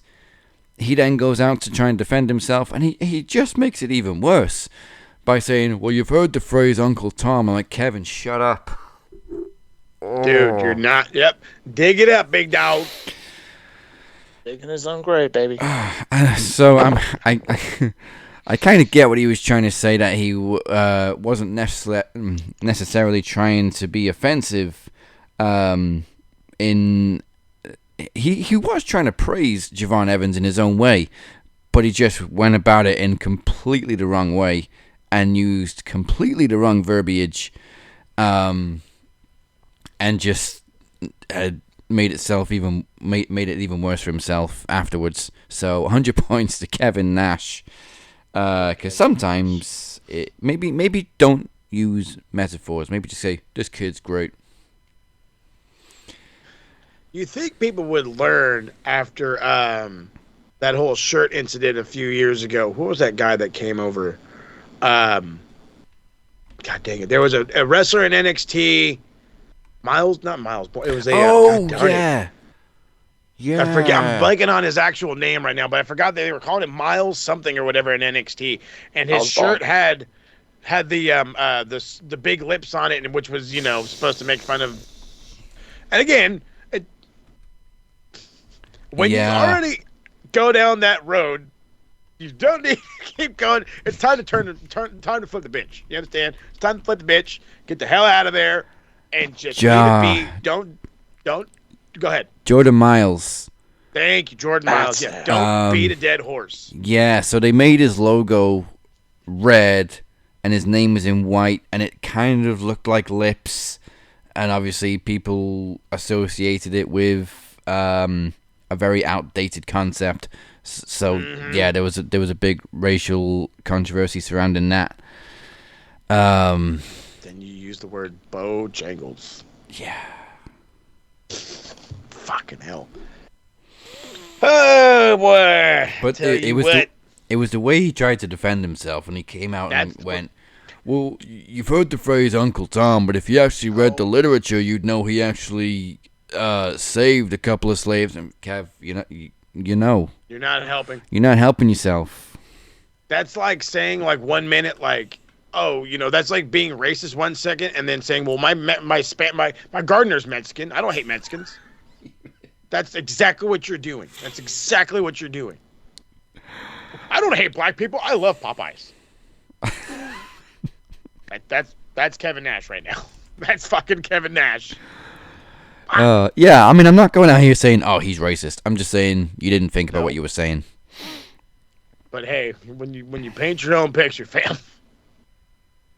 Wait a minute, did Javon Evans respond? I'm sure there was something... Oh, please tell me he did. That'd be amazing. I think Javon just tends to just keep quiet, really. Especially after the whole Ricochet thing, when he called Tony Khan a crackhead. Goddamn Kevin Nash. So the original quote from Kevin Nash was, he's an incredible athlete. He's a little bit too fucking Mr. Bojangles for me. I wish he was a little bit more urban. I just want him to have a little bit of an edge. Booker T in particular criticized this comment. I would hope so. So then his actual apology was, I apologize for the use of the term Mr. Bojangles. It was in poor taste and obviously offensive. I just see talent being pushed in a direction that I disagree with. He should be the male version of Sol Ruka, more contemporary than urban. It's funny how I'm usually the only person who pays attention to the development of black talent. Which he then deleted.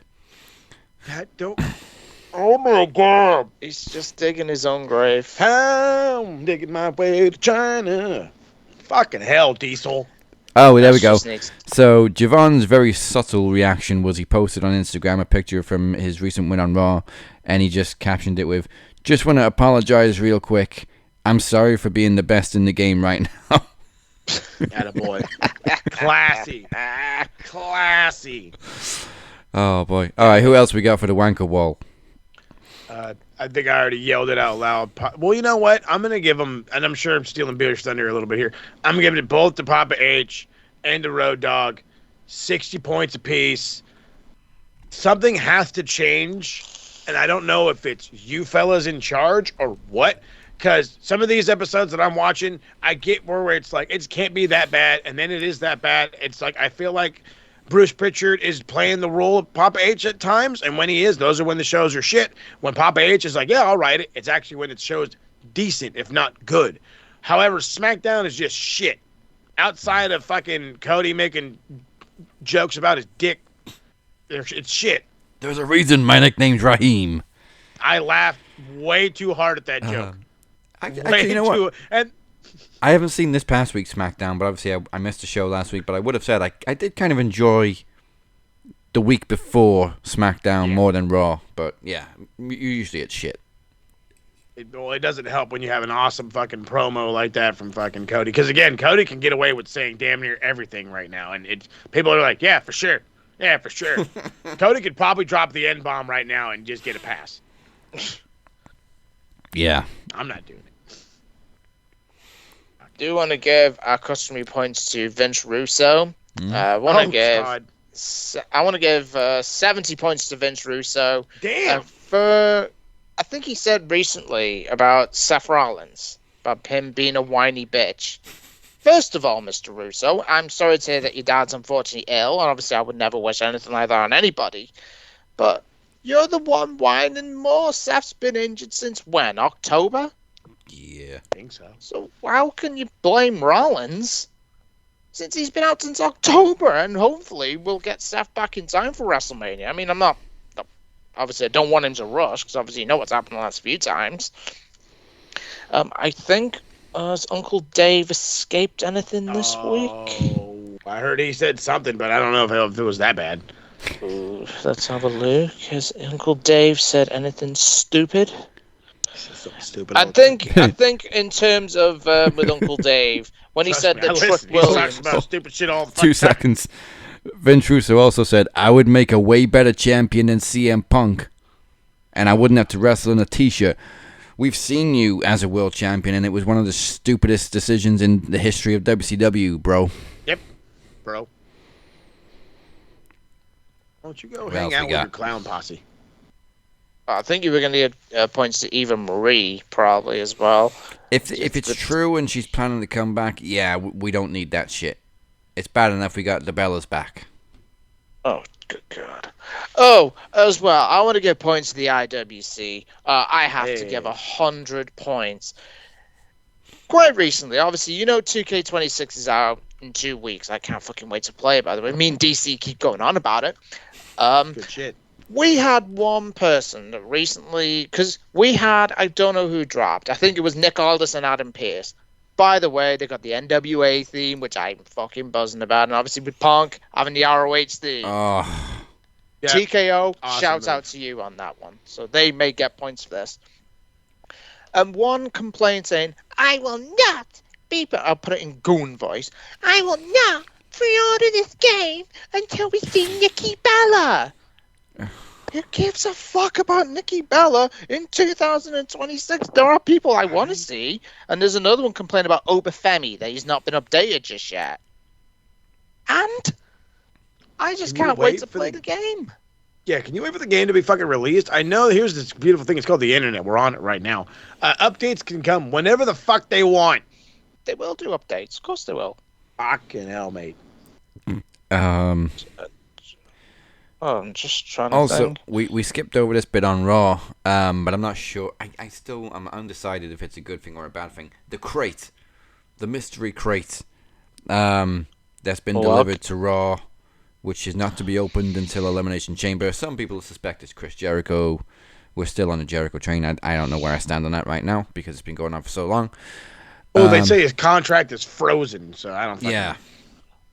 I just find that a little bit incredible that was dropped the day after the crate got revealed, which I find very Yeah. coincidental. Maybe it's Somebody because might have people keep some making fire. up their own conclusions as to what's happening with Jericho and WWE, and then AEW is like, no. Hold that. The same. But it was the same with he owes us WWE. time for being hurt, that fucker. Yeah.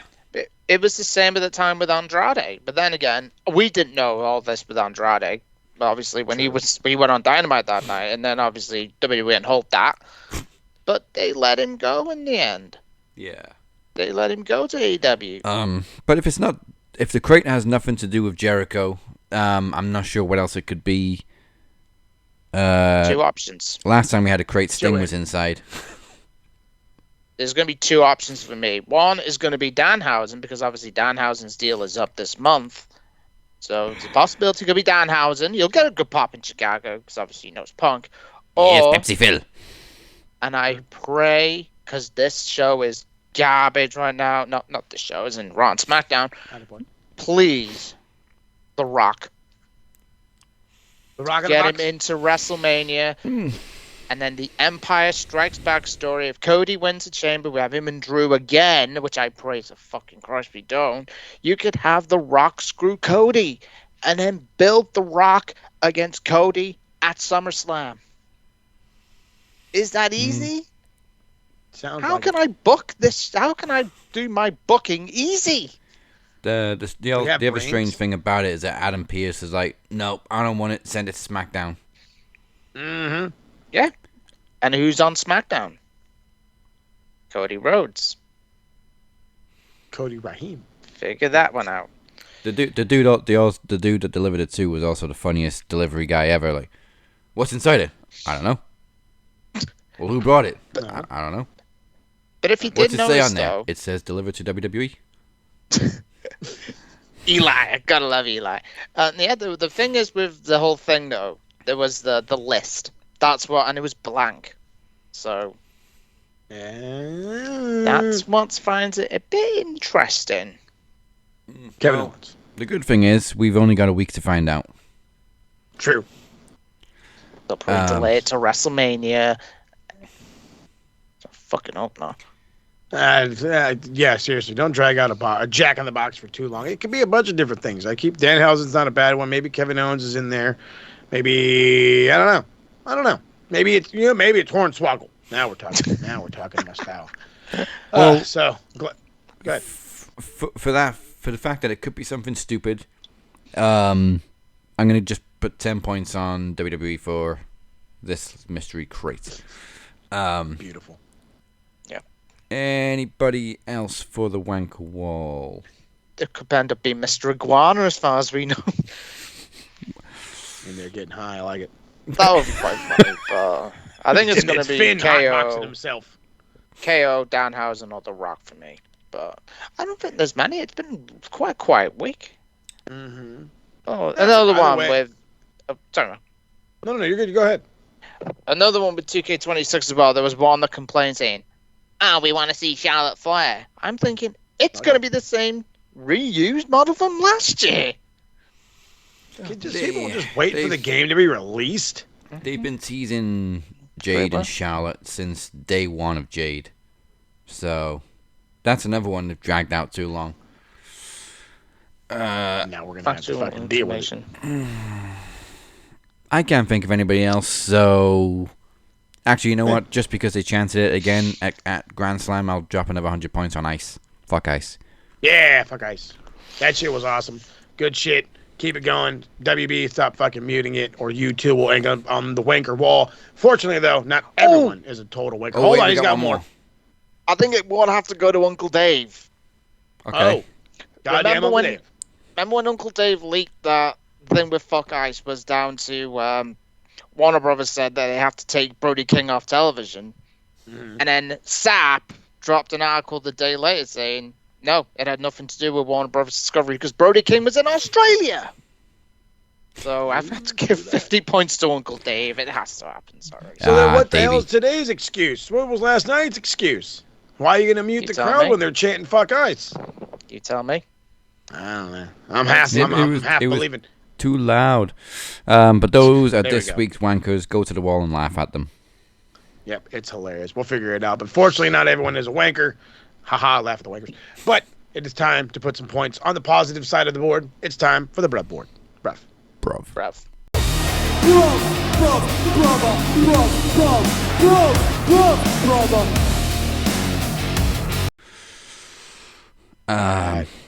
Who wants to go first? I think I've got Immediate, two. I got you. Immediate 100 points apiece to Kenny and Swerve for that hell of a fucking main event. First time coming together. It was fucking awesome. Love them. That shit was great. I gotta do it. Gabe Kidd. I don't want to give points to Ishii because Ishii's been doing this forever. But Gabe Kidd, every time I see him, looks the fucking man. So 50 points for Gabe Kidd. Awesome showing against Tomohiro Ishii and Orange Cassidy. Use this guy more, please. I don't know how, but fucking figure it out. He's so damn good and will only get better the more you use him. Beer, you got somebody? I do actually want to give 20 points each to Lola Vice and Kelani Jordan. That was a very solid match Yes. on NXT. Oh, blimey. I need to add 20 on top as well for Swerve and Kenny. That match was Hell yeah. unbelievable Hell match. to the yeah. I gotta admit, the last two main events of Dynamite have been fucking great. Maybe this is obviously the turning of the corner now, because obviously we know the Crave sometimes is so hot and cold, but maybe that's the turning point that they need. Hey, maybe what it is maybe Brian got tired of sitting in the back. He's like, no, I'm going to be up front and make sure you guys follow what I fucking say. So now we're getting good shit. Speaking of... Oh, sorry, Daz. I was going to say, speaking of NXT, Ricky Saints, his personality was just all over this past Tuesday. He was in almost every fucking segment, just talking shit. So 20 points to Ricky. Shit. Ricky's really showing his class now in NXT. Oh. Like, the segment with Ethan Page and Miles Bourne, and then Miles leaves the room. Fucking Ricky just comes and goes, that guy was rude. You can hate Ricky. He's the man. I literally popped on NXT with, at the end, obviously, with Ethan Page, obviously giving in to have the match with Miles Bourne. That's happening on Tuesday, which I can't wait for. And then Miles just had stomped on the chair with Ethan Page's uncle and said, I told you I'd do it. So, Ethan Page is so awesome. Page, for me, everyone's going to say Canadian. Stephanie and blah, blah, blah. Ethan Page has been the best signing by some distance. Hands down. Yep. No, but fucking glad somebody fucking said it. Dude is my second favorite Canadian, and he is fighting for his life for the first, because goddamn, he's just he's fucking hilarious. All of his matches are great. Everything he does on the mic is fantastic. You catch backstage stuff, he's an awkward funny. He's awesome. He's just, I don't know how AEW fumbled Ethan Page so easily, but they did. And it is what it is. That's a fumble. Ricky Starks wasn't a fumble. Ethan Page was a fumble. One of the very few highlights from Raw, 50 points to Penta, because that fucking springboard Mexican Destroyer was a thing of beauty. Hell yeah. Hit that shit on your ass. Well, obviously we have to give our customary points to Rhea Ripley and Io Sky. To the ladies. Hello, 20 ladies. points, 20 points each. To the ladies. Who else? Who else you got? I'm trying to think. Let's see. Proper points on the proper side. Brody King didn't get nothing. We talked about the go. TKO, WWE Games needs points. I'm going to give 60 points because we're going to get Punk's ROH theme, Nick Aldis' NWA theme, and Adam Pearce's NWA theme. And the designs of Adam Pearce and Nick Aldis. Wow, chef's kiss. How many? Good shit. I'll put 60 60 for WWE games. I have to. Okay, do the same for AFI, because it's about time that theme was in the game. Hell. Fucking seriously. Fuck, when I saw that, I was like, oh, my high school. Coming back, my high school days. You know how weird it is to be a 30-something-year-old grown man, and then randomly on Pandora you start hearing like AFI or random other shit you heard from high school, and you're just like, where's my mom and dad? They need to buy me chicken nuggets. Funny, obviously they bought the rights to the song. I'm wondering if they would have had to pay some money to AEW, because they got the rights to Ring of Honor. Oh, that's right. Oh, no, probably just straight for the song, though. You know how they did with the fucking personality. But they got the gear and the entrance as well. Yeah, maybe. Damn, I do need to give 20 points as well to Blake Monroe for what she was wearing on NXT. Just fucking. Good lord. I think that's your customary weekly points. Yeah, I think that's going to be from now on.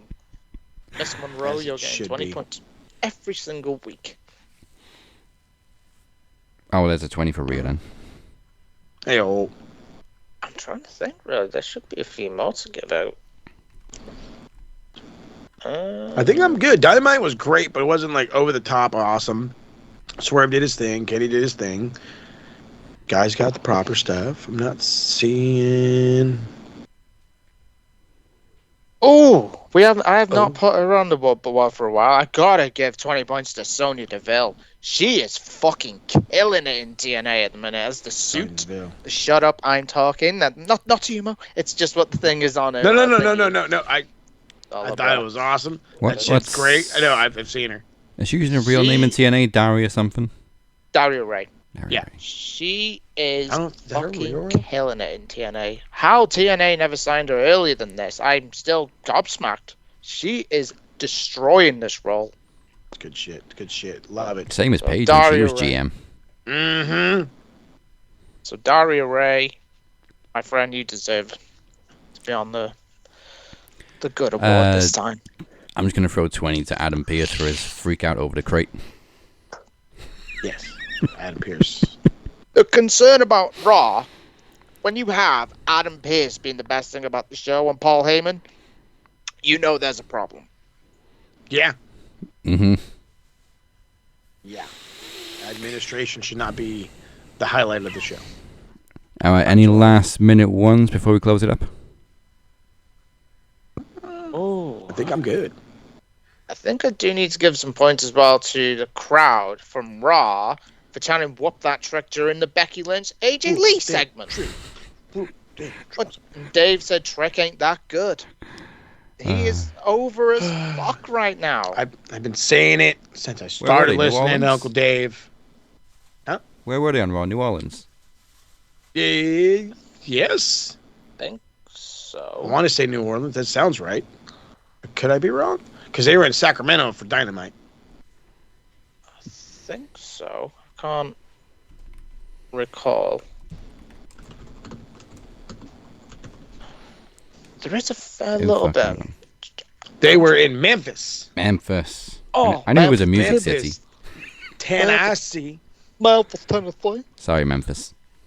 You're only Tennessee. I'm trying to think that there is. Oh, I might have to give 10 points to Rusev because I think there's a tease of bringing back Rusev Day. Because yeah, did you I clocked see the his t-shirt. shirt? I was like, that is. And I actually tweeted Hayden English. So, did you see it? He went, no. I went. I sent him a picture, and Hayden English was like, I'm up. God, I wish Hayden English was still there. Hayden English is a good man. Married into the Guerreros, he did. He knew what he was doing. Oh, brother was so good, man. All right, then. Well, if that's it, let's find out what cheap plugs are coming your way from the TSK.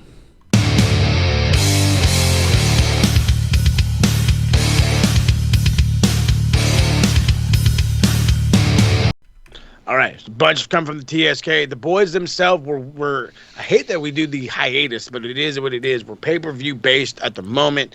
When the time becomes more available for the boys, more comes from the boys. So as of right now, we're looking at Elimination Chamber next Sunday. We'll take care of that guy. And then I want to say it's a little about 3 weeks after will be Revolution. And, of course, we'll be a part of all that fun. Yeah, on the other side of it, 3 weeks to perfect. And then on the other side of it, the footy side is about to go Berg and ham. We're going to get hot, fast, and in a hurry. Cypher is working on 1, 2, 3 different episodes coming out from the Charlotte FC side. I've got 3 coming from San Diego FC. The Prem talk is, I don't want to say it's on hold, but I think what we're going to do is we're just going to leave it to reactions, because apparently the reaction videos is where it's getting. And with my Spurs having another interim head coach, like the 4th fucking interim head coach in the last 7 years, I've only been following this team for 6. Anyway, we're going to have to deal with all that. And maybe you're going to hear me rant about some English footy. Hopefully you do, because it's going to be fun. Other than that, you got to check out the Max Football Pod at the youtube.com/Max Football Podcast. The TSK, you can check us out. Kicking it with the TSK. It's TSK All MF and Day. Links are all down in the description. But most importantly, you follow everybody that we have all right here, because we got it all, baby. We got it all. Beer's got some stuff. We have some stuff. Don't forget, we always do some random other nonsense. Interviews are something we got to start bringing back, and maybe there's some people we can get talking to. And the only way you can figure out when all that stuff goes down, by following us on all the socials. Head on over to the evil Twitter machine, Max Wrestling UK, Captain 512, SMR Podnet, Max Football Pod. Don't forget